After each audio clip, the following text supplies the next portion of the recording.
लगता है कि इस घटना को देखकर देवी लक्ष्मी और देवी सरस्वती का क्रोध जागृत हो गया और वो कुपित होकर यहीं आ रही है।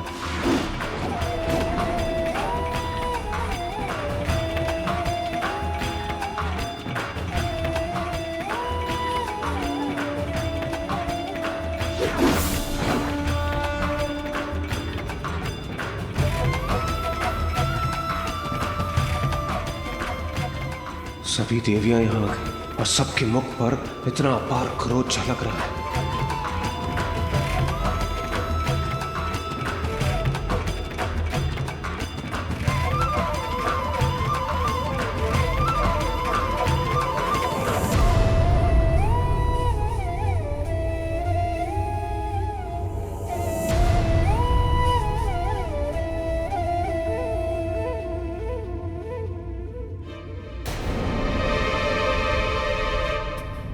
मेरे अनुसार नेत्र पिता के हैं, किंतु इनकी सौम्य और मन भावन मुस्कान आपकी है देवी पार्वती।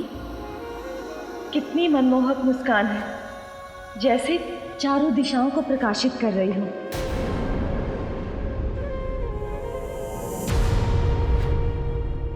अब मन शांत हो गया आप सभी देवताओं का?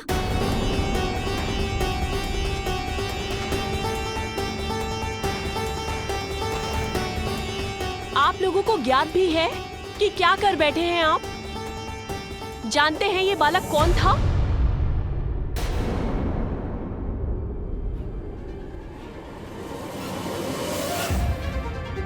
ये देवी पार्वती का पुत्र था।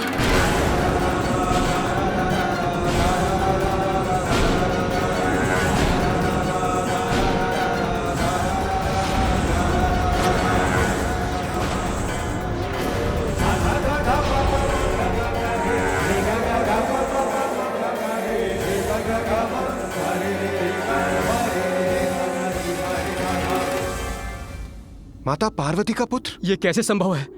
महादेव तो स्वयं भी बंदी थे। गजासुर के उदर में। याद है मुझे अग्निदेव, किंतु उसी समय देवी पार्वती अपना पुण्यक व्रत संपन्न कर रही थी। उन्होंने पुण्यक व्रत पूर्ण कर मेरे स्वामी श्री हरि से पुत्र प्राप्ति का वरदान प्राप्त किया था। आपने दृढ़ता और निष्ठा के साथ पुण्यक व्रत पूर्ण किया। स्वामी से प्राप्त वरदान के फल स्वरूप देवी पार्वती ने अपने शरीर के उतरे उपटन से ही एक आकृति का निर्माण किया और वही आकृति सजीव होकर पार्वती पुत्र के रूप में प्रकट हुई। अपने उसी पुत्र को द्वार की रक्षा के लिए छोड़कर देवी पार्वती महादेव के कैलाश आगमन के पूर्व मंगल स्नान करने गई थी। इसीलिए उनकी आज्ञा का पालन करने के लिए उनका पुत्र किसी को भीतर नहीं जाने दे रहा था। ठहर जाइए, किसी को भी भीतर जाने की अनुमति नहीं है।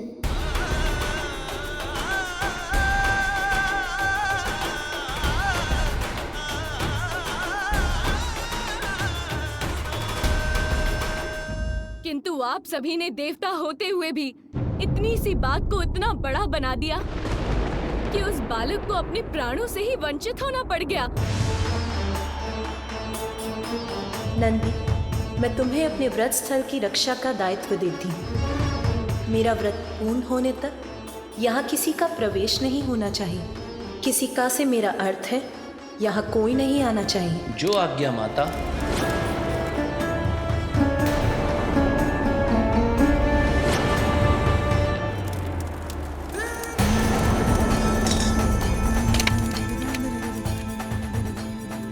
देवी पार्वती के पुत्र का अंत हुआ। बहुत ही बड़ा अनर्थ हो गया हम सबसे। जो हुआ वो अनर्थ था, किंतु जो अब होने जा रहा है उसका आप सब अनुमान भी नहीं लगा सकते। आप सबके द्वारा उसे उत्तेजित कर उसकी उद्दंडता को बढ़ावा देना देवी पार्वती के प्रिय पुत्र के वध का कारण बना। आप सभी देवता इसके दोषी हैं और शीघ्र ही देवी पार्वती यहाँ अवश्य पहुंचेंगी। और जब यहाँ पहुंचने पर उन्हें ज्ञात होगा कि इतने वर्षों की कठोर तपस्या के बाद जिस पुत्र की उन्हें प्राप्ति हुई थी, आप लोगों से युद्ध में उसका अंत हुआ है, तो उनकी क्रोधाग्नि जागृत होगी। तब उसके भीषण परिणाम का सामना आप सभी कैसे कर पाएंगे? बोलिए देवराज। आदि शक्ति का क्रोध अर्थात सृष्टि का विनाश। देवी पार्वती के क्रोधाग्नि को शांत करने की क्षमता है किसी में? उनके क्रोध से किसी का भी बचाव संभव नहीं।